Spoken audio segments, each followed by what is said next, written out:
Welcome to the MuseCast, where we squeeze every last drop of inspiration out of Sunday's sermon. Dan, are you in a rolly chair today? I am not. I am in a stiff wooden chair. Here, let me do a little chair show and tell. Hold on a second. Look at this. Look at this nasty thing here. Look at that. Oh my goodness. Okay. That's not okay.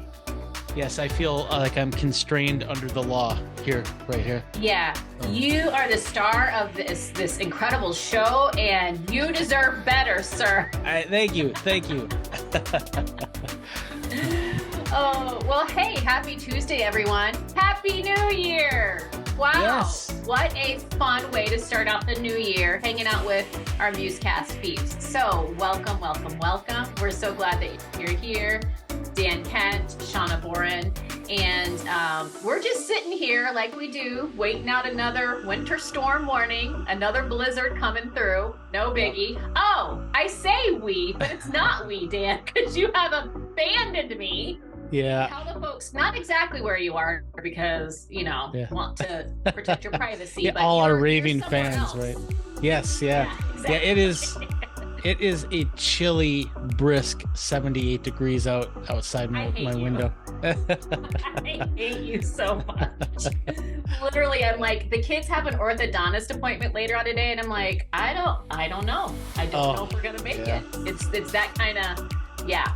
Yeah. Well, it's funny because Barbara and I, we do come down to Florida in the wintertime for health reasons and mental health reasons, but that's ultimately it's health reasons. But yes, yeah. But it's funny, like we're always checking the weather app, but it's hardly ever for the weather here. It's always for the weather back home. So yeah. So you can snub your nose at us who are suffering through. Yeah, I feel it. It's tough. And, when we left, it was -12 when we left. And so it's quite a big change from -12 to, today it's going to be warmer. I don't want to taunt or tease anybody who's in Minnesota. Oh, my Lord. Thank you. You're such a giver, Dan. I appreciate your thoughtfulness. Yes. Yeah. All right. Well, did you guys have a happy New Year? Did you? Were you still traveling, or had you already gotten to your destination? We were in Gainesville coming down, so we were traveling on New Year's Eve, and we went through the area where Cedric Baker grew up, and I always think of him when I come through there, and it's such a great. It's such a great area, and we went to this place.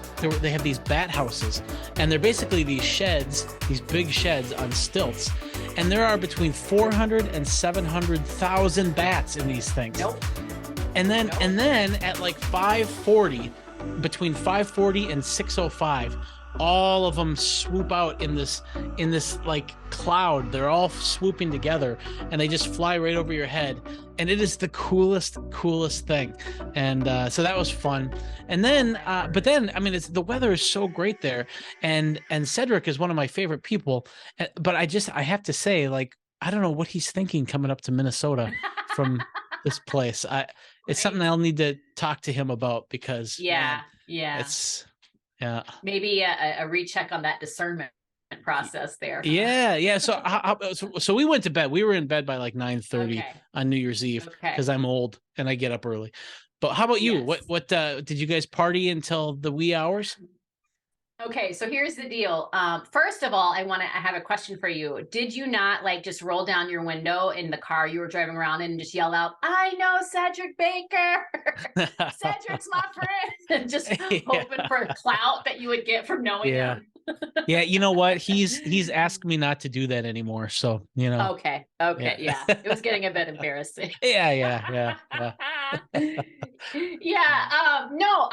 I shared this on Sunday for those of you who missed it. I shared on Sunday that I had every intention of being in bed 9:30 p.m. I am an old lady at heart. I like have my lineup of Matlock and Golden Girls and Murder, She Wrote, and I drifted off to dreamland. But I'm also the mom of young adults and teenagers. And one of them had decided after he got off work at 7 p.m. that he was going to go back up to his college town to hang out with some friends because they were getting together. And so that meant he was driving and it was late. And so I was nervous. And then My other kiddos that are here had people over and they were having a good time. And I love it. And it's great. I love to hear the noise and the laughter, but it certainly interfered with my goal of getting in bed by 9:30 p.m. And in fact, throughout the night, I was just awake. I was just up awake. So I didn't get the rest. It's interesting because like when you're traveling, for me at least, when I'm traveling, all of the days just sort of bleed together. And I just realized that, oh, New Year's Eve, you were getting ready for your sermon. Isn't that right? Yeah.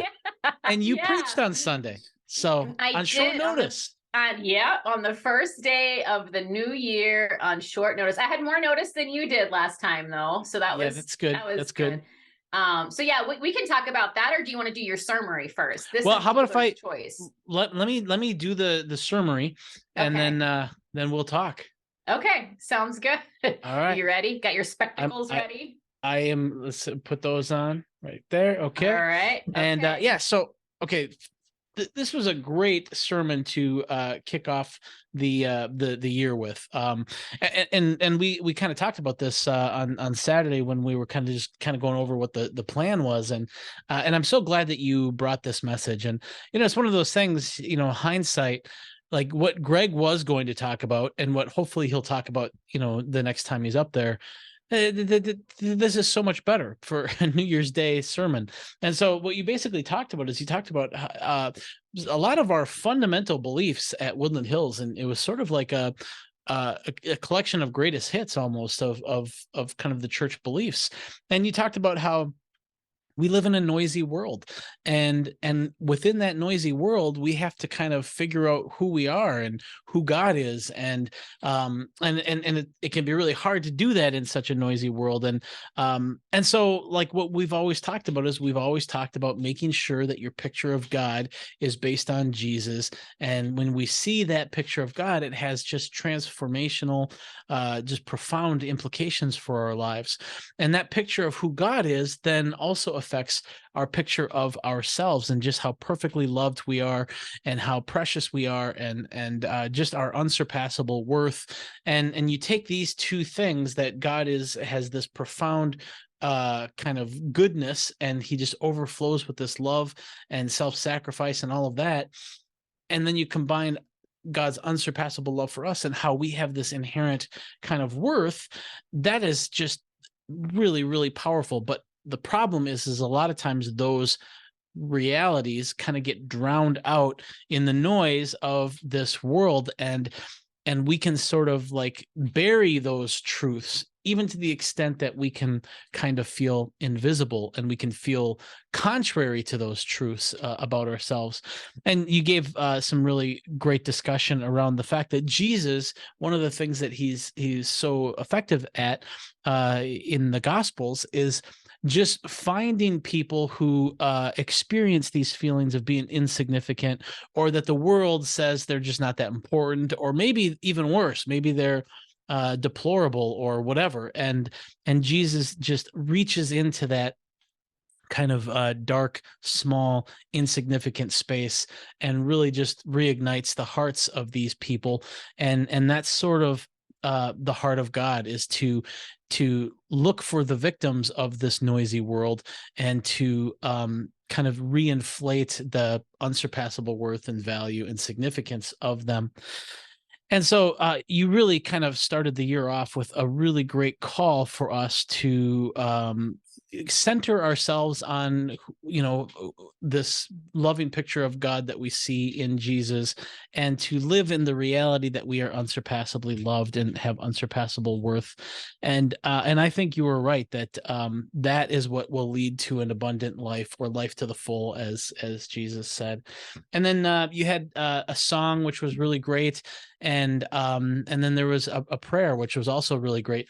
I was traveling during the sermon, but Charlie tells me that during the song, like people were standing up and were really, really into it. And so it sounded like it was a really special moment. And really, Shawna, a great job to kick off the year. And we were all excited about it this morning in our staff meeting. So but how do you feel now on the back end of this? Did it go the way that you wanted to? I'm also supposed to ask you if there's anything that you left out or anything like that. So This time I didn't leave anything out. And in all honesty, it was nothing new or revolutionary per se. It's not like this new, like, profound theology, other than it is profound because it is the truth of who God is and who we are because of who he is. And I think for me, the profound part of it all is just the way it all came about. Because, and I talked a little bit about this, and we can talk about that more if we want to, but just the way that it came about and the process of trusting what I was sensing and feeling.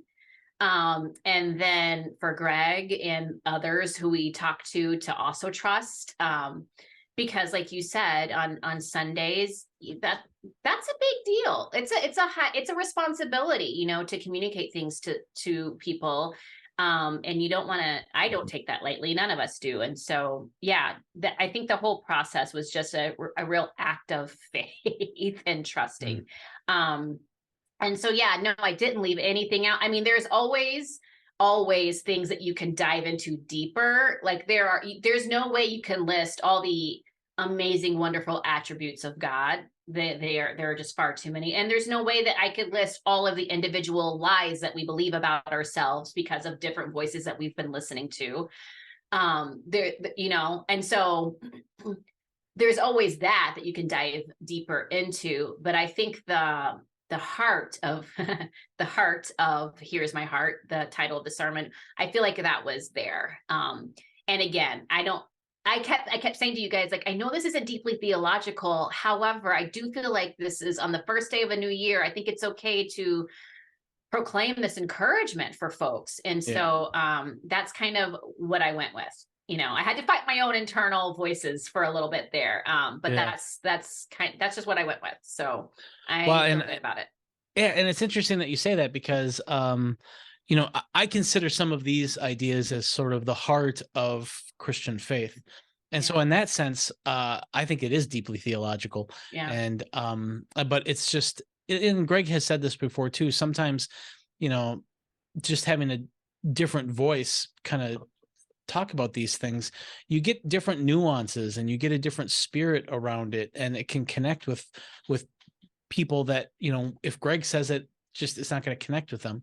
And I definitely think that was the case with your sermon, just watching the comments on YouTube. And I saw people on there that I've never seen comment before. And there are people in this, there are people who will comment on my sermons that don't comment on Greg's and so forth. And so I think that's part of what it means to be a church for the body that is also the body of Christ. And so, yeah, it was fantastic. So. Yeah, I totally agree. Thank you so much, Dan, for your encouragement and for your prayers. And also, I just want to say, like, I am just so amazed and so thankful to be a part of Woodland Hills, because you and I both know there aren't a lot of lead pastors, senior pastors, main teaching pastors, whatever you want to call it, like Greg, who so readily will want to place other people up there. And he does. He wants our community to hear from the variety of voices that have been called to help teach and pastor at Woodland Hills. And I think that's beautiful and unique. And I love that. But he got sick, right? Have you talked to him since? Is he better? Yeah, I think he's better, but he's still coughing. So hopefully that'll get cleared up. Otherwise, we're gonna have to drag you back up there again this Sunday. So, or we can Zoom you in from Florida. Either or. I mean, there's a couple of options there. Yeah. So he got sick. I got a text Wednesday morning, which was after. By the way, I woke up with this song on my heart and just thinking it was for me and my home or whatever, or my whatever. I had Wednesday morning, at 5 a.m. I had no idea that I would be doing what I was doing Sunday morning. But around 6:20 or so, I saw the text from Greg just saying, hey, just a heads up, not feeling great, got this cough and this congestion, and it's just not feeling awesome.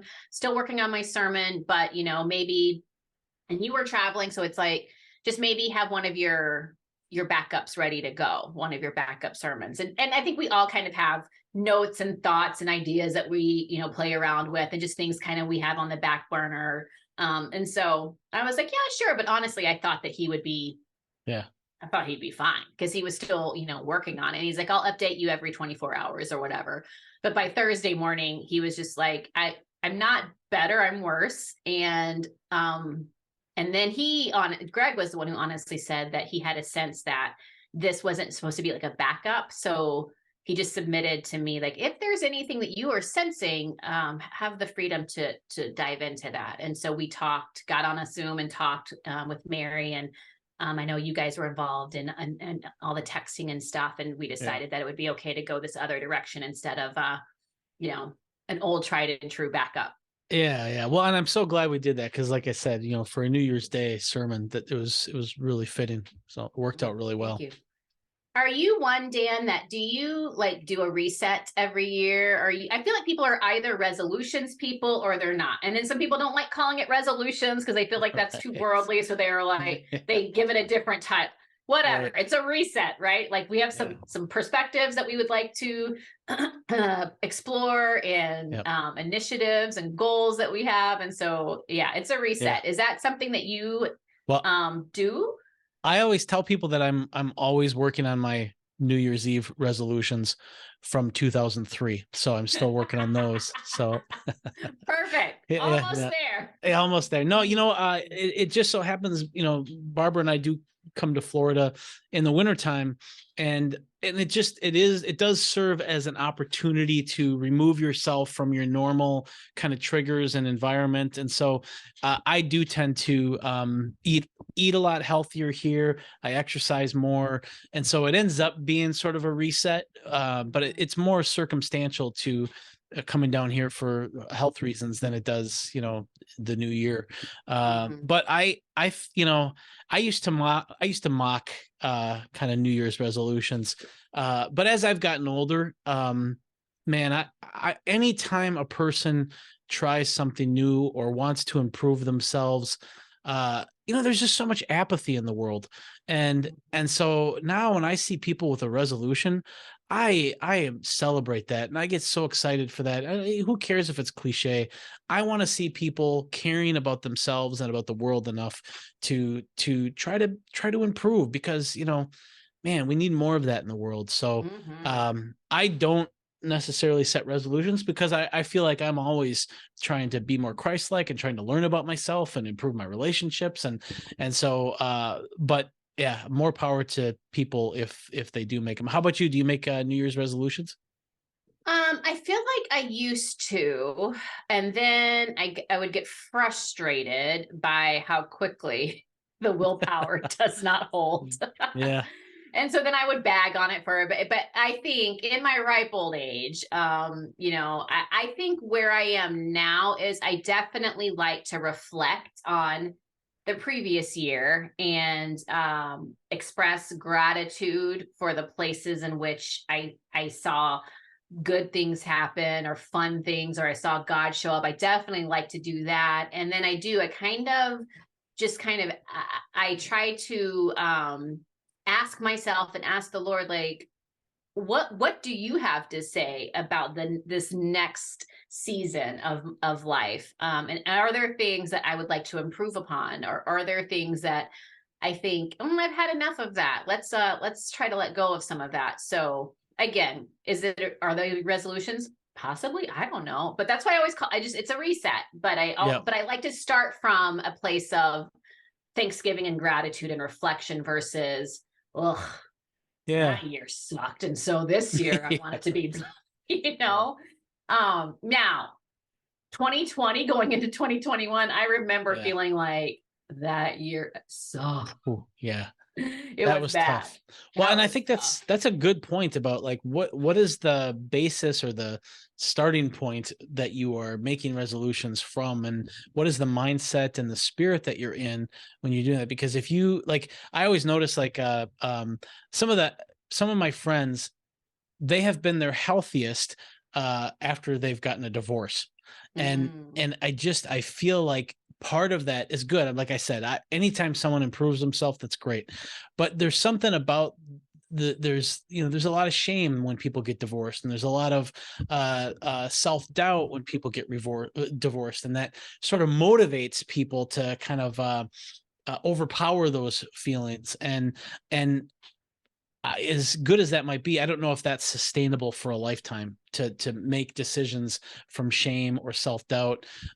Better to make decisions from gratitude, like you said. And I think that's much more sustainable. Yeah. So, we're going way off topic on your sermon, by the way. Holy cow. I mean, it's all right, but this is, you and I have thoughts and we bring different things to the table. And honestly, you know this, at least for me, it is kind of like, it's, how do you talk about something that you shared, you know? Right. So anyway, but I am wondering, and when we're looking at some of the points in the message about the noise and the competing voices and the things that we hear and the things that we hold on to and allow to take root in our heart, why do you think it's so important, Dan, to identify, like, why can't we just go, like try to shove, like, because I get this sense that we need to try to like maybe identify some of those things, like put a name or a word or something to some of those things so that we can like shove it aside. And I'm not saying you have to name it in order to shove it aside, but I don't know. There's something in me that feels like if we can recognize something that we're believing that's a lie and call that out and then ask God to reveal truth, that seems to be powerful. There's a question in there that I'm not asking very well, but I'm going to trust that your finite mind, I'm going to trust that you understand what I'm getting at. Yeah, I don't know for sure. But I will say that, you know, I mean, you can't, I mean, I'll say this, you know, like, one of the experiments that I did when I worked in mental health, and I had all these informal experiments that I would, and they weren't like experiments like in a laboratory. They were more just like social psychology experiments where I would ask certain questions of different people. But one of the questions I asked, for people who are chronically depressed, who would come into the hospital over and over and over again, I would ask, you know, I'd say, you know, like, Joe, I would say, Joe, you know, you since I've worked here, Joe, you've been in here at least 10 times. And even sometimes you get better, but then you have to come back again. And I just want to know, like, what would you look like, Joe? Like, what would Joe look like if you weren't depressed? And what I found is over the 20 years that I did mental health, I can't even remember one, but we'll just say 99% of people who were in that situation, they didn't know what they would look like if they weren't depressed. And if there is any leverage, or if there's any say-so that we have over depression, we'll never grow out of it if we don't even know what it looks like.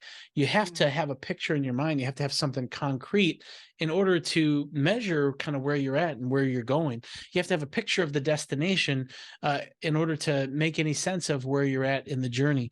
And so, and likewise, for lies, you know, you'll never avoid lies if you don't know what they look like. And so you have to be able to articulate that is a lie, and otherwise you'll never avoid them. And I think that's where some of that is, you can take that from teaching. Some of that is you have to experience it. In fact, one of the things that I've often said, people ask, you know, what is the greatest superpower, is like a party question that you'll have. Like, if you could have one superpower, what would it be? And people will say like flying or X-ray vision or something like that. But I always say learning from other people's mistakes, because we never learn from other people's mistakes. I feel like we have to make every mistake in the world on our own in order to learn from it. But there are some people who will make mistakes and they won't recognize it as a mistake. They won't recognize it that I got duped.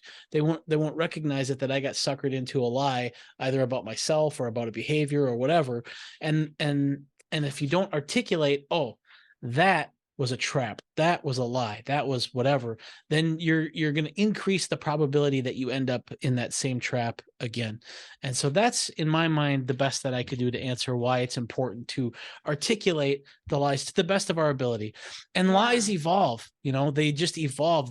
People figure out a lie, and then all of a sudden it comes back in a much more complex way later on. And so we always have to be learning and always be ready.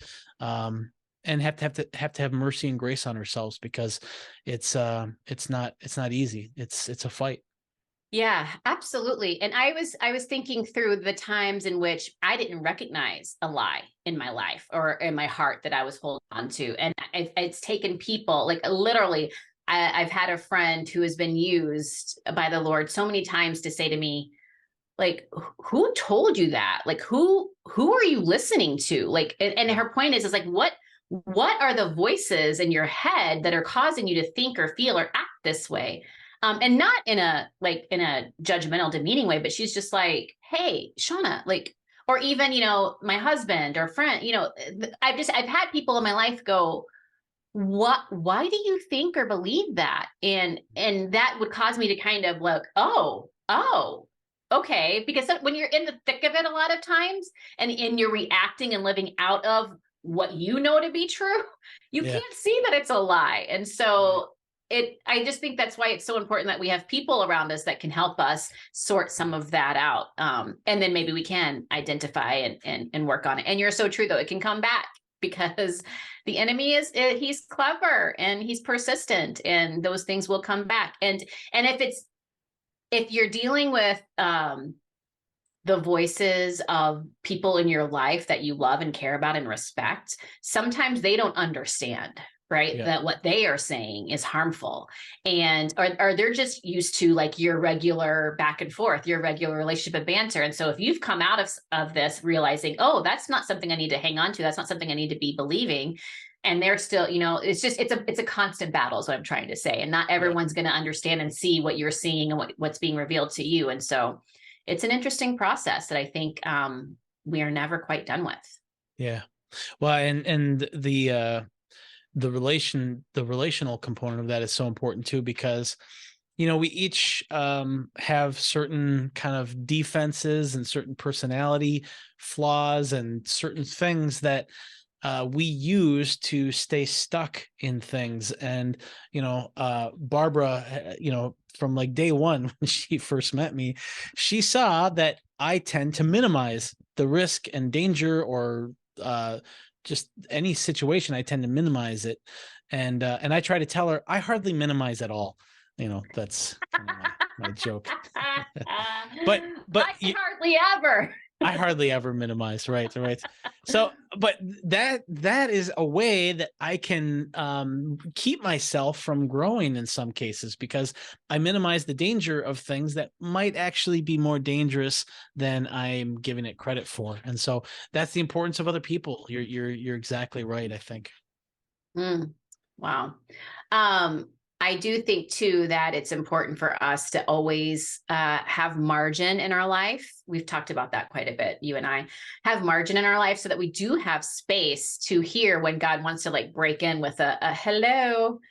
Nope, Hello. This is the truth. This is, hey, I have something to say. Because like we said, like it's so noisy and we are so busy and we're so full, and when we don't have those margins, we don't have that space, it's almost impossible to have our hearts and our minds be in a place where we can hear anything. Have you ever experienced like God trying to like break through to you and say something or reveal something to you, and you were just it took you a minute to kind of go, oh, wait a second. Yeah. Has that ever happened to you? I'm not good at detecting God stuff like that. It's never been my gift. But I have had times, even working and kind of being a part of Woodland Hills, where someone like Greg or Paul has come in and said, no, wait a minute, that's really weird that you were thinking about that, or you did that, because that just seems like God was really kind of orchestrating that for you, or like vice versa. That seems like the enemy was trying to create a stumbling block for you, and I wouldn't have seen it as that, but once they spoke into it, it seemed maybe there is something to that. So I tend to trust and lean on my brothers and sisters for that, because that's not a gift of mine. But you seem like you do have more sensitivity around that. Even this sermon was an example of that. Yeah, so part of it I think is because of I was raised in the church tradition that was more charismatic, and had Pentecostal roots. And so listening to the Spirit was something that we just did a lot.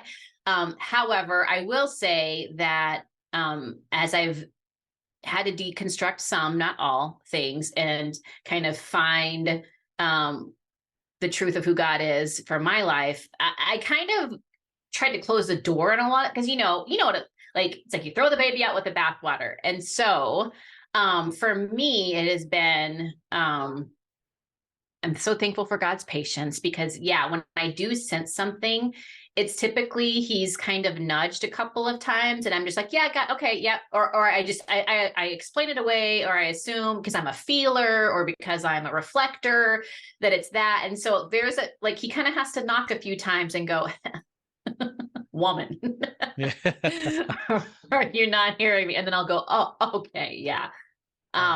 So I try, and I know what it's like to feel like I'm in that desert of not hearing anything, and I don't like that.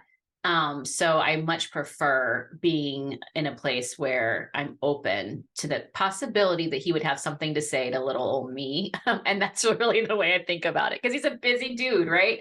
There's a lot going on in the world, but that's the cool thing about his love for us. It's so individualized. And he cares, and he does want to speak to us. So, yep. That's right. I had one more question for you, and then we did have a question that got emailed in that I wanted to hit. Oh, okay. But what was that one question I had? Oh, yeah. Well, it kind of ties to what we were just talking about. Because we're all wired differently, right? And we all experience our faith differently. We all connect to God differently. I don't know that there's any right or wrong way, and that's not what this is about. There are those who are more, reflectors and more sensitive to listening and hearing and can imagine, God interacting with them. And then there are those who are more logical and thinkers, and they hear from God in other ways. And like I said, there's no right or wrong way. But for those out there, Dan, who would be like a little maybe skeptical that the Almighty would lay something on someone's heart and that person would follow through with that, and they just go, oh, come on. It's bad pizza, or you just kind of maybe had that in the back of your mind already, or whatever. I know that there are skeptics out there, and I have no animosity toward them. I'm just wondering if that's not the way your brain naturally works, what would you say? Because I do believe God speaks in a variety of ways, and through a variety of means and people. So what would you say to those who maybe don't have that as a belief? Yeah. Well, I think for me, I'm one of those people who has had to wrestle with this, because it's just not my gift to be able to discern spiritual things that are going on. And so what was really helpful for me was just realizing of that, how sort of distinction where I absolutely believe that God speaks and that God interacts with the world, but that doesn't mean that I always have to know how or when that is happening. And so I just assume that God is doing all sorts of things in my life. I don't know what, but when I get to heaven, maybe he'll point out and say, yeah, see, I did that. And then I did that. And I'm okay with that. I'm very comfortable with that. But in terms of a defense for why we should think this, it depends on where you're coming from. If you believe that Jesus is God already, if you believe that God exists, and if you have all those parts of the Christian story as something that you believe, well, to me, it just seems like, it seems kind of silly to say that God would become a human being and suffer and die on the cross for us, but he wouldn't want to communicate with us. I mean, to me, it's like, well, if he's going to do all that, well, then why wouldn't he want to communicate with us and speak to us and speak light into our darkness and to help us be more Christ-like and to nudge us to be better people or whatever. To me, it just seems like that totally coheres with that web of beliefs. Now, if you're not at that point where you don't believe that Jesus is God and you don't believe in, maybe you don't even believe in God or whatever, well, then talking about God speaking just doesn't make any sense anyway. So that's kind of what the approach I would take toward that question. So it's a great question though. Yeah, thank you. All right. Well, do you want to hear the question we got all the way from England? Really? Hold Yeah. on. Let me go get a spot of tea. Hold on. A spot a tea. You got it. Yeah, and this isn't necessarily sermon specific, but it does tie into just kind of some of the themes and some of our theology at Woodland Hills that comes through in many of our sermons. And I think the one that I did on Sunday as well. So, but here's the question. I don't know if I can say the guy's name, so I'm just going to say friend from West Yorkshire, England.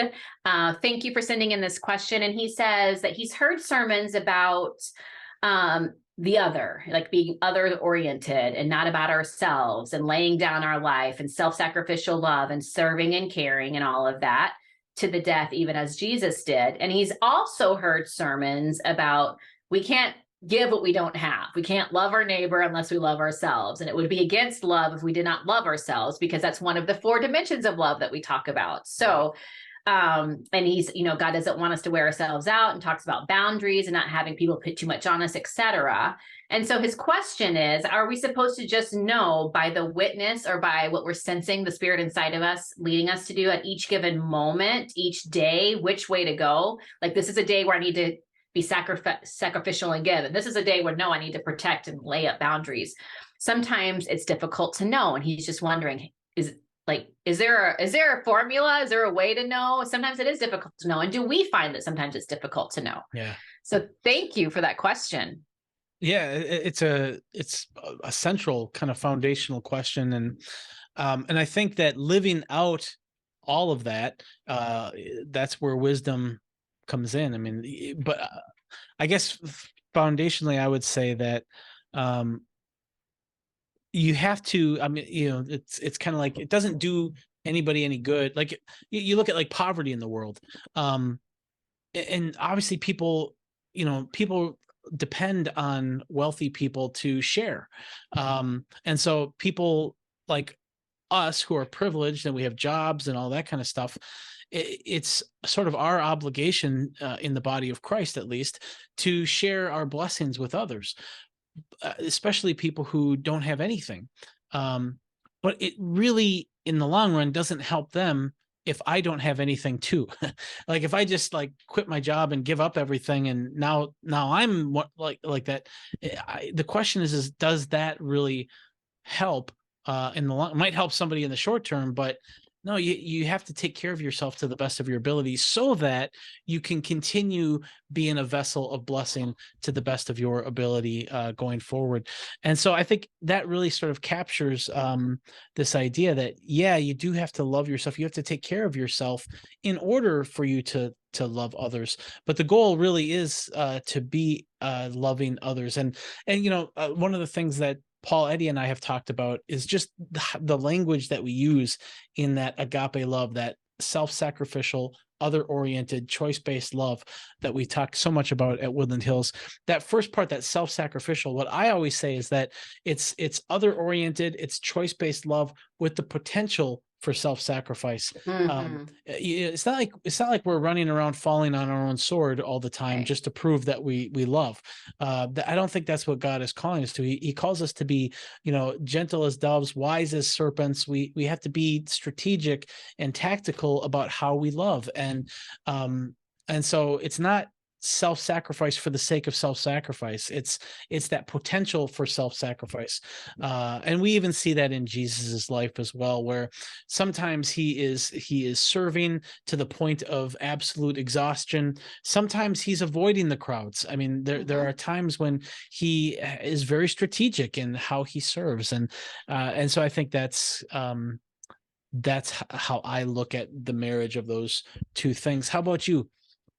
Yeah, I want to say thank you for that distinction in the self-sacrificial aspect of our agape love definition, because it is others-oriented, self-sacrificial, like it's choice-based. But I like that distinction that you made, like, and it has the potential to be self-sacrificial, because you're right. Our call is not just to just haphazardly just be like sacrificing of ourselves. And the thing is some people will hear this and they have heard this, and they not from us. I'm just saying, when they hear like you're supposed to sacrifice yourself for the sake of others, they will stay in abusive situations, or they will stay in unhealthy situations, and they allow boundaries just to go by the wayside. And that is not the heart of God. It's just That's not. Right. And so I think boundaries are wise. I think they're good. I think Jesus had boundaries, like you just talked about. There are times, and yes, when he just gave and gave and gave of himself, and ultimately what but that was his choice. That was choice-based, that he knew he had a mission, he had a job, and he chose to do it and follow through with it. And then there were times where he like stowed away. He didn't give all the things to all the people all the times, right? Like he had the masses that followed him, and then he had smaller groups, and then he had his disciples, and then he had even a smaller circle of friends. So, boundaries are good, and I believe that they're godly. And I do think you have to use wisdom and discernment in daily situations. Is this a situation where I am supposed to go a little beyond, or is this a situation where, this wouldn't be wise? Because we don't always know all the variables and all the factors, and we could just be trying to help and end up doing more harm. And then we can also be too afraid of doing harm, so we do nothing to help. And so I do think wisdom is important. I think discernment is important. And again, I think talking it through with others is important. Like if you can't figure out like on your own something that you're wrestling with, if you're supposed to act or not, talk it through with other people, because a lot of times they'll see something that you don't see, or they'll have an insight. And so, yeah, that's what I would add to. Yeah, you're good. Amen, sir. Amen. Hey, Dan. Should say, hey, what? Hey, what? Okay. Let's try it again. Hey, Dan. Hey, what? Oh, good. Do you know what time it is? I'm guessing, according to my watch, it looks like it's nugget time. It's nugget time. First nuggets of 2023. Here we go. Yay. All right. Are you ready to lay it on them? These are cruelty-free nuggets. Yes. By the way. Yeah. Free range, cruelty free. Yeah. I really like the caution that you shared in your sermon about the fact that we live in a noisy world, and it's so easy to have truth lost in that noise, and it's so easy to not hear the signal in the noise, as probability experts would say. And so I the thing that I kept thinking about when I was kind of reflecting on your sermon is just the importance of being aware of what we are giving our attention to, because so often we are very passive about our attention, and we just kind of just see or attend to whatever is in front of us, and things just happen. But we have to remember that we have control over what we give our attention to. It's called pay attention, because it's a limited resource that we invest. Everything that we give our attention to is an investment of something that we only have so much of. And you can have really big returns if you invest in wise things. And so for me, like if you're in a noisy world, the importance of being aware of what you're investing your attention into is just that much more important. And so I guess my nugget would be just a reminder for people to just be aware of what you're giving your attention to, which is not to say that you can't just sit and veg out in front of the TV. It's just to be conscientious about it and to be intentional about it. Say, okay, I'm going to watch TV because I need a break, and that's what I'm doing, instead of just mindlessly going and watching the TV out of habit. And so that would be my nugget. I love that nugget, Dan. That's a perfect nugget to start out this new year. And I love, the commodity talk. Like it is a precious commodity, what we give our attention to, and we should be mindful of that. Love that nugget. My nugget is an encouragement to be aware and be aware of moments in our life when we are contributing to the culture of carelessness that I talked about in the sermon. I just think we can be so careless with our words. We can be careless with our thoughts. We can be careless with what we give our time and attention to. We can be careless with how we treat other people. And we don't, I just don't want that for us. I want us to be more than that, and more careful than that, and not careless. And so just, it's not something you have to beat yourself up over, but just maybe just be aware, like pay attention to spaces and times and moments in your life when you feel like you want to just go dig in and like I'm doing this, like I'm on a keyboard where you just want to go dive in at someone or spew something at someone. Let's not be careless with ourselves, with those around us, with others. And that can extend to, the earth and animal kingdom. Let's not play into the culture of carelessness, and let's be mindful and loving with intention. Yeah, that's good. Barbara talks about seeing people that she calls them ferociously apathetic. There's just like this really strong apathy about them. And I think that results after chronically not being aware of all of those things, like you said. So I think that's very wise. Awesome. All right, you guys, that's it. That's the show. The first MuseCast of 2023. We've gone by coastal, what are we? By north and south. Like we're north and south coming together. It can be done, folks. It can be done. Dan's in the south, I'm in the north. You guys are all over the place. So thank you for tuning in, and we will see you in the chat later on. Thanks for sending in your questions. Happy New Year, everyone. Hope it's a good one.